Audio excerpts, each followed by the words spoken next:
Delegate has the floor.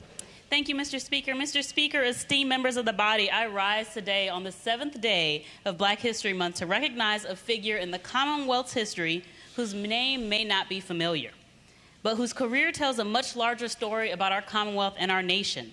This individual who served in this body long before my time, long before our time, paved a path that has led to my presence in this chamber today. Before I begin, I extend my gratitude to the Library of Virginia and the Black Heritage Museum of Arlington for encapsulating the legacy of my predecessor. I am the first Black person to represent Arlington County in the General Assembly since Reconstruction.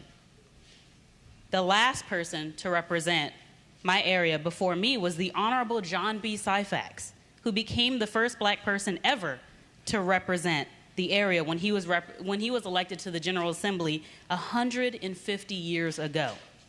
The Syphax name is known around Arlington County, and despite oppression of slavery and racism, the Syphax family maintains a legacy of great prestige, accomplishment, and perseverance.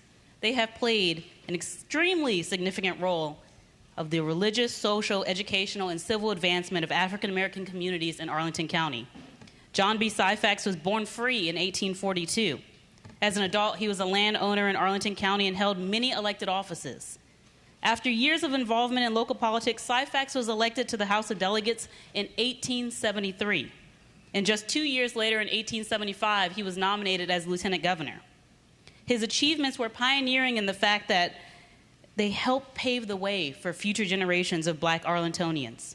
And although he lost lieutenant governor's race, and although he experienced countless pitfalls in this career as an ambitious, outspoken, and politically active Black man in the post-Civil War South, he persevered. He pushed to outlaw chain gangs and fought against the passage of a poll tax.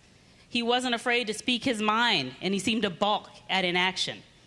And when he felt that Black political power was being eroded in the General Assembly, he and his colleagues were also being silenced. Syphax called for a state convention of Black Virginians. They would eventually call for creating a statewide labor union for fair pay, increased Black land ownership, and more.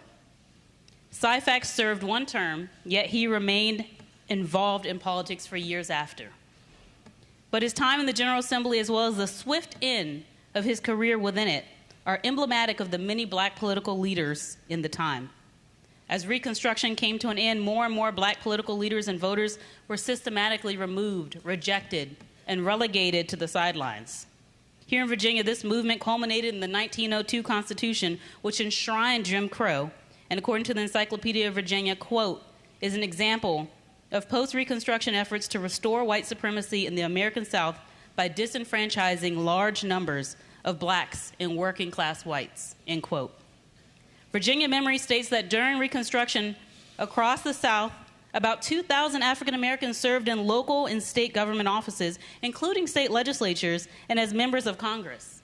About 100 African American men served in the General Assembly in Virginia between 1869 and 1890. But for nearly 8 decades, and let me repeat that, 8 decades, from 1890 to 1968, African Americans were not represented in the Virginia General Assembly, the oldest continuous legislative body in the Western Hemisphere. It wasn't until 1967 that Dr. William Ferguson Reed, which you may all know, became the first African American in the 20th century elected to the Virginia House of Delegates.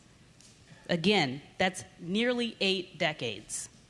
So this Black History Month, Mr. Speaker, I rise to celebrate those who have paved the path and laid the groundwork for the issues that we still fight for today.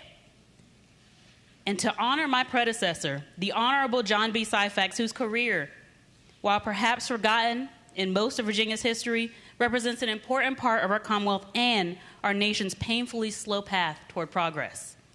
I stand here as a proud member of the Virginia Legislative Black Caucus, which at 32 members now has the largest membership in recent memory and serves as a testament to that hard-won progress and to the continuous contributions and perseverance of Black Virginia leaders like John B. Syphax. His history and his story is our history and our story. It reminds us that while the arc of the moral universe may indeed bend towards justice, it is our collective responsibility to work together to usher it along that path. And finally, thank you, Mr. Speaker, for continuing to pave that path. Thank you.